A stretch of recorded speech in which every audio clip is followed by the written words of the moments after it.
Olá pessoal, sejam bem-vindos a mais um Mandicast. No Mandicast de hoje nós vamos aproveitar aqui, nós, Faculdade São Leopoldo Mandic, com todo o conhecimento gerado aqui, para trazer informações recentes para você sobre as variantes do SARS-CoV-2, a Covid-19, a mais nova agora, Omicron. E para isso eu convidei aqui o professor André Ribas Freitas. Muito obrigado, professor. É um prazer estar aqui com você e é um prazer estar aqui mais uma vez no Mandicast. Professor André Ribas é médico, doutor em epidemiologia, professor aqui da Faculdade São Leopoldo Mandic.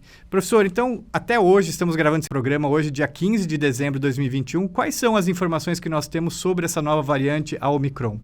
Olha, o que nós sabemos muito claramente é que quando ela foi introduzida na África do Sul, ela se expandiu rapidamente. A partir do momento que ela estabeleceu o que a gente chama de transmissão comunitária, ela substituiu a linhagem Delta, que era anterior. Mais do que isso, ela aumentou muito o R efetivo, ou seja, o número de casos que cada pessoa infectada causava. E ela tem uma capacidade de se transmitir naquele ambiente que foi muito maior que a Delta. Isso demonstra que alguma vantagem competitiva muito clara ela tem. Tem duas hipóteses para explicar isso. Uma é a maior transmissibilidade, ou seja, ela precisaria de um menor número de partículas para introduzir infecção, ou ela seria capaz de permanecer viável por mais tempo nas superfícies ou no ar. A outra hipótese seria que ela tivesse uma capacidade maior de evadir do sistema imune. O que é isso? Uma capacidade que o vírus tem de não ser reconhecido por anticorpos previamente formados contra as linhagens anteriores, podendo causar reinfecção ou infecção em pacientes já vacinados. Provavelmente, o que está acontecendo com a Omicron, eu acredito pessoalmente que seja uma mistura das duas coisas. Mas ela se mostrou mais letal? Já hoje a gente já consegue falar se ela tem uma letalidade maior? Faltam dados sobre a severidade do quadro e sobre a manifestação clínica em humanos, porque os dados ainda em humanos são parcos, uma vez que é muito recente. Você precisaria ter captação de pacientes, teria que ter aprovação em comitê de ética. Mas os dados epidemiológicos dessas últimas semanas sugerem alguma coisa, um aumento de casos? Ainda não houve um aumento proporcional do número de internados em relação ao número de casos. O que é bom, né? É bom, mas a gente tem que ver com cuidado. Tá. Por quê? Porque a Covid, geralmente, ela se agrava entre o 10º e o 14º dia. Demora um pouco mais para a gente ver o aumento no número de internações. Primeiro aumenta o número de casos, as internações vão acontecer depois e a morte mais tarde ainda, e a confirmação desses óbitos demoram mais tempo ainda. Entendi. Então, a gente não pode sair comemorando o fato ainda de não ter o aumento no número de óbitos proporcional ao número de casos. Só para a gente explicar um pouquinho para o nosso público ali, o que é uma variante, né? Como que esses vírus eles vão sofrendo essas mutações? As mutações, elas são aleatórias, ou seja, elas não buscam uma melhora na capacidade de transmitir e também não buscam uma evasão do sistema imune. Isso não é um objetivo da mutação. A mutação ela é um fenômeno aleatório. Acontece que com o que a gente já conhece da seleção natural, né? Darwinismo puro, isso é século XIX, as linhagens que tiverem maior capacidade de transmissão ou que tiverem capacidade de evadir do sistema imune, elas vão prevalecer. Por quê? Porque elas vão conseguir atacar um maior número de pessoas ou se espalhar de uma maneira mais rápida. Acaba se selecionando ao longo da pandemia, né, as linhagens que são mais transmissíveis ou que conseguem fugir melhor do sistema imunológico. Essas mutações, elas necessariamente causam o vírus ele se torna mais agressivo, mais letal ou não necessariamente? Isso é aleatório também? Muito interessante.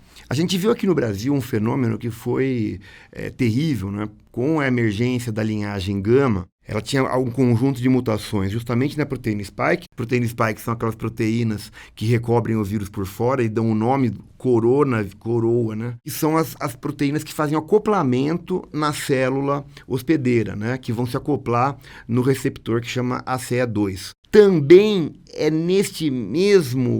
para essa mesma spike que são formados os anticorpos neutralizantes, ou seja, aqueles anticorpos que vão fazer com que o vírus não consiga se replicar mais no hospedeiro. Esse conjunto de mutações na proteína spike, que a linhagem gama, que foi a linhagem que prevaleceu no Brasil de janeiro até meados de julho, ela tinha um conjunto de mutações que favorecia muito a transmissão, porque ela melhorava o acoplamento na célula hospedeira. Além disso, ela tinha uma capacidade maior de fuga dos anticorpos. Do ponto de vista clínico, ela se apresentava de uma maneira muito mais agressiva. Ela atingiu com maior gravidade os jovens do que na linhagem anterior. Lógico, os idosos continuaram a ser a população de maior risco. Agora, comparando os jovens saudáveis com os jovens saudáveis que tinham a linhagem anterior, a original de Wuhan, os jovens saudáveis que tinham a linhagem P1 ou gama tinham formas clínicas muito mais agressivas. Isso foi casual. Por quê? Porque não é uma vantagem competitiva para o vírus ser agressivo, ser letal, causar formas clínicas graves. O que é importante para o vírus é ter uma capacidade maior de transmissão ou fugir do sistema imune. Simplesmente isso. Agora, isso chama atenção para a gente. Por quê? Porque a emergência de novas variantes ela tem que ser sempre acompanhada da análise tanto da transmissibilidade como da evasão do sistema imune por anticorpos anteriores ou até da própria resposta celular do vírus e como também da forma clínica do paciente, né? Então, são 3 aspectos que têm que ser acompanhados. Não é só a transmissibilidade que é importante. Em relação às vacinas, hoje, o que nós temos dia 15 de dezembro? O que você tem para nos informar sobre a efetividade das vacinas em cima da Omicron? Os estudos que foram feitos com pacientes vacinados com 2 e 3 doses demonstraram que, com 2 doses, a capacidade de fuga dos anticorpos é bastante grande por parte da linhagem Independente Omicron. de qual vacina for. Independente de qual vacina for. Para todas elas, houve uma fuga importante dos anticorpos, não reconhecendo a Omicron. Mas para todos os pacientes, mesmo com 2 doses ou 3 doses, independentemente da marca, o reconhecimento por parte dos linfócitos T foi quase tão bom quanto para as outras linhagens. Então, o que parece é que, apesar dos anticorpos não serem neutralizantes, você tem uma resposta celular bastante efetiva e a gente pode ter infecções que, embora possam haver infecções em pacientes que já foram vacinados ou previamente infectados, provavelmente a infecção vai ser mais branda. O resumo do que foi apresentado hoje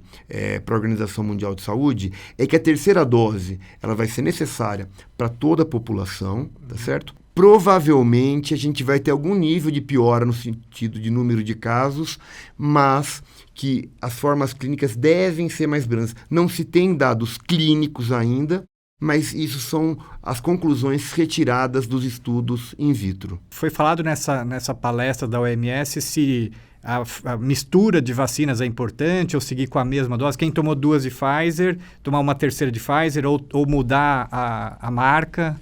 Foram feitos estudos com várias combinações. Todos eles demonstraram muito parecidos do ponto de vista de efetividade. Tá certo que a maior parte dos estudos estão sendo com a 3ª dose de vacinas de RNA, Pfizer e Moderna. O restante dos estudos, tem até estudo com 3 doses, né, de adenovírus, né, que é a AstraZeneca, mas são poucos os estudos, né? Acho que é importante deixar claro o seguinte: todos estamos aprendendo.